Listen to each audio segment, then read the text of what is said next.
Hey guys, thanks for stopping by the website, stuckintheNineties.webs.com. Totally unscripted retro review show. I'm your host, Ben the Demon, and today I want to talk about one of my favorite consoles of all time, and that's the Turbo Grafx 16. This is a special collection video, and I'm going to talk a little bit about it. We'll see how it goes. It might end up being 2-3 parts, just however long we take. A couple apologies and a couple thank yous before we start out. I apologize. I've been mad hectic busy, so we're doing this late at night again, so it might be a little bit blurry at times. We're in night mode. Secondly, a thank you to anybody who's recently subscribed to my channel or subscribed in general. It's been really awesome. I can't believe it's going the way it's going, and I'm really look forward to doing more of these videos. I love video games. It's something I really enjoy, and I'm really having a lot of fun with this. So let's start off. I love the Turbo Grafx 16. This console is the brainchild of kind of Hudson and NEC, but more Hudson at first, and then NEC strongly, especially in the CD attachments. But Hudson kind of went around and had this idea, since they were putting out third-party games on the NES and they were doing so well, that they could probably make a console, enter the market, and win. So they tried to do that, they got everything in play, and then they approached NEC for a partnership. NEC, of course, accepted this partnership and released the Turbo Grafx 16. In America, it didn't do so well, and I'll tell you why. But in Japan, it did extremely well. In fact, it's the first console that knocked the Nintendo Famicom off its throne and became #1. And this is the amazing part. It sat at #1 all the way until the release of the Super Famicom. That's pretty amazing. Why it failed in America? Well, first off, Nintendo had a strong hold on their third-party support at the time. Like, third-party people had to be loyal to their company, Nintendo. So, Capcom and the big companies, they really couldn't make games on other consoles. They were so scared of Nintendo. They just stuck with the NES. And now you're thinking, you know, maybe some of you are thinking, there's Capcom games on the Turbo. Kinda. I'll get into that in a second, too. But, Capcom and all these big third-party publishers couldn't do anything, and they did some things in Japan, but they wouldn't really do anything in America. Later, Nintendo had a court battle, and the hold that they had on the third-party market kind of went away. But even then, people were still kind of nervous to put anything out on like the Turbo or the Genesis. It took a little while. So, but they're strong holding on that. That's the reason, the first reason why it started to fail in America. The second is the poor marketing from NEC of America. I mean, do you know about the Turbo Grafx 16? I'm sure some of you guys, and a lot of you guys do, but the majority of people never knew about it when it first came out. You couldn't walk into your Walmart and get a Turbo Grafx 16. Very rarely I saw a commercial or anything. You had to have like stores like Toys R Us, basically, to get these things. Not only that, when you did find a store that had one of these things, they were expensive, real expensive, and they didn't want to budge. Even when Sega was stomping them in the market, they would not budge that price tag. And I don't remember how much the NEC Turbo Grafx 16 was at launch, but the attachment, the CD add-on, was $399 in the early 90s. Could you believe paying that much for an add-on, a CD add-on? So there's another big reason it failed. There's a couple companies that are not known in America, but they put really good games out in Japan. It's another reason why it did so well in Japan. And like games like Capcom games that you see, like Sidearms and stuff, NEC actually acquired the license to those games and localized them themselves. So that's an interesting fact that a lot of people don't know, that it was NEC the whole time. They just got the license and they localized it. So those are some interesting facts. I want to get into it. I mean, you can Google that or check out some other videos. There's a lot of people like that know a lot about the Turbo Grafx 16. Gamester81 has a really cool video about the Super Graphics. I don't know much about the other stuff. I only have a Turbo Grafx 16. One day I would like to get some sort of import card, like a Sato card or a PC Engine. Is probably going to be the more logical system I'll get because of the price. I mean, you can pay a couple hundred or $60 to $100 for a Sato card when you can get the shuttle for around the same price. So I might do that. I haven't got a Duo or anything like that yet and tried out any of the disc games.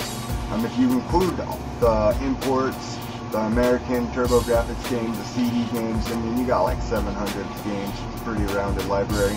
Stuff like the Super Graphics only have like 5, 6 maybe games released, but they look really good.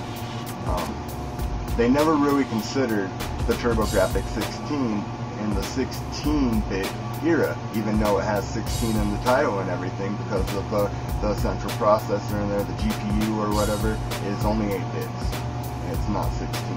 And the 2 bits of sound and whatever, it equals 16, but it's not truly a 16-bit console. A lot of people complain about the sound. I think it's pretty good. It's not bad. It's a really unique system. The games were printed on media called View cards. Sega kind of did the same thing on their Master System. Could have some games and cards.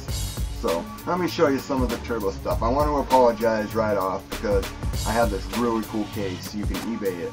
It's a Turbo Grafx case that's like a rental case, big old plastic, and it doesn't have the orange sticker on it. It has Turbo Grafx engraved in the front, the big logo. And it's really nice, fits the console, fits all the accessories, the turbo tap and all that, and you can put games in it. So first off, let me show you the console.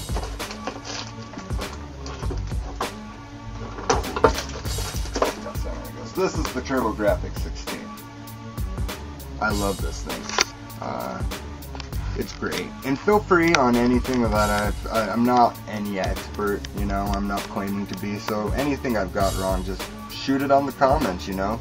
I'm not trying to give you incorrect information, that's just what I remember. So, here it is. The bummer part, a lot of people don't like this at all. I have a turbo tap, so it doesn't really bother me, but one player only from the get-go. This was a way for NEC to make some more money, you know, on the console.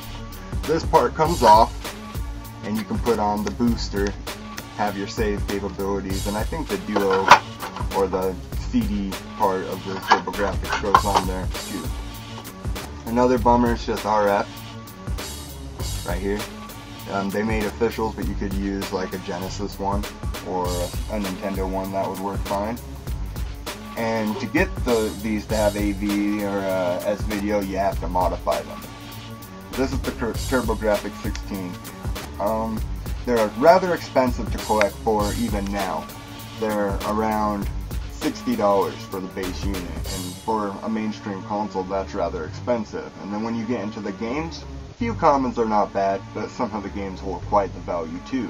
So if you're only willing, you know, want to spend $100 for your entire collection, I probably wouldn't go with a Turbo Grafx 16. The controllers to replace can be around $20. I mean, it's insane. They put out a couple different controllers. They look like this basic controller. This controller is a little bit different, and I don't know if it was packaged with the turbo tap or it needs the $30 extension cord. But the cord on this thing is just so small, it's practically unusable. I do have another card, but another bad thing about the Turbo, these pins will get bent or the whole thing will pull off. So I have two controllers that I'm currently repairing, and then you get this little one. And this is the controllers. Right off the bat though, the controllers minus the cord, they usually have longer ones. It has turbo right from the get-go. 1 and 2 instead of A and B, select and run. Really nice feeling. D-pad, I love the design of the American Turbo Grafx 16 controller. I love the design of the PC Engine. I just think it's really neat. It has the logo right there. It feels like quality when you're holding it in your hand. The Turbo Tap I was mentioning, this accessory is not the most expensive. You can get it on a good day for really reasonable. On a bad day you could spend well too much. But it is a good accessory to have. You can play 5 players, you know, so if you want to play Battle Royale or something, some multiplayer action, this is the accessory you're going to want to get. Now, I don't have a turbo booster to show you guys, I'm sorry about that, but that's what you would use for memory. And then you can get the add-on, the CD for the CD-ROM games, that's cool too. If you wanted to play the Super CD games, you would need a card, 3.0 I believe the card you would need, and you put that in there and you can play Super CD games. Like I said, I'm not an expert on all the variations of the Turbo Grafx and PC Engine. I just collect for the straight out turbo. Here, I'm not going to pull all these out for you. I'll pull one of them out. These are my books. When I got my Turbo Grafx, I got it for my birthday. My second one, the first one was Lost in a Bad Breakup. Anyways, she got my girlfriend right now got me this Turbo Grafx and a book completely full of these Turbo games, and she got the manual and the game, so that's really cool. I made the fancy and nice book to go with it. It was probably still is one of the best birthday presents I've ever received. I mean, it meant so much to me, and she got all the games I wanted. Or a Pac-Line, one of my favorite games on the Turbo. The reason the book's important, and I have more books than cases, and when you open it up and thumb through it, it's going to show you how to set the switches and where they should be. This one's in the middle and this one's down. And you can play with it and do it however you want, if you want rapid and stuff, but when you have the book, it'll tell you what it should be set at. So that's why I like to get the books too. There's two types of complete. Actually complete and what a lot of people consider complete. These are what people consider complete a lot of the time, you know, and for the most part it looks like it. It's the games, the book, the games in there. Legendary Axe, fun game. But these aren't complete. They're missing the box. And I'll show you the box. This one doesn't have the book. Vigilante, fun beat 'em up. I like that one. I like the TV sports series. They're fun. And Face Harrier is one of my favorite games of all time anyways. So, complete games look like this. They're pretty cool, huh? These cardboard. A lot of people don't have these cardboards anymore. These are really cool. It's hard to get them like this. You'll pay a decent amount for the rare games to get them with. I mean, it's not so bad to get them like this, but to get them in the box is a little bit more hard. Now I'll show you guys and talk about some of my favorite games real quick for you. This is my Turbo Grafx 16 collection. I'm a big fan of the Turbo, like I was saying, so I'll start off on some of my games. China Warrior. Good game. They're all good. I'm going to say that every time, you know. Except for Double Dungeons, and I like that game too. But it's just really repetitive, Double Dungeons. Dragon Spirit. That one's probably the Turbo game that's in the worst condition out of all my Turbo games. Sonic Spike. That's a volleyball game. Pretty awesome. Ninja Spirit. This is a cool game. I like this one quite a bit. You get all kinds of ninjas. It's awesome. World Class Baseball. You know, sports games. I'm collecting the entire US Turbo library, so sports games are a must anyways. Legendary Axe 2. Fun game.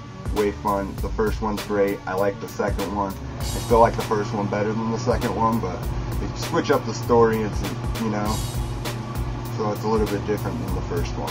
The first one you're like a caveman, the second one you're an Egyptian dude. Final Lap Twin. Fun game.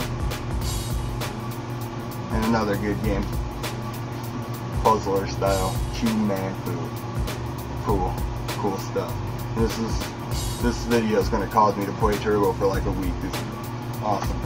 My favorite game, one of my favorite games. I thought it was Rainbow Cotton for the longest time, and I got the two confused. But I got this game. My girlfriend got it for me. Parasol Stars: Story of Bubble Bobble 3. And this game is so cool. This game is one of my favorite games, and I thought the gameplay was going to be Rainbow Cotton. I got the two swapped in my brain somehow. So I asked for this one in Rainbow Cotton, and I got the Parasol Stars. This game, I'm glad. So cool. I'm looking for the NES version. It's an import.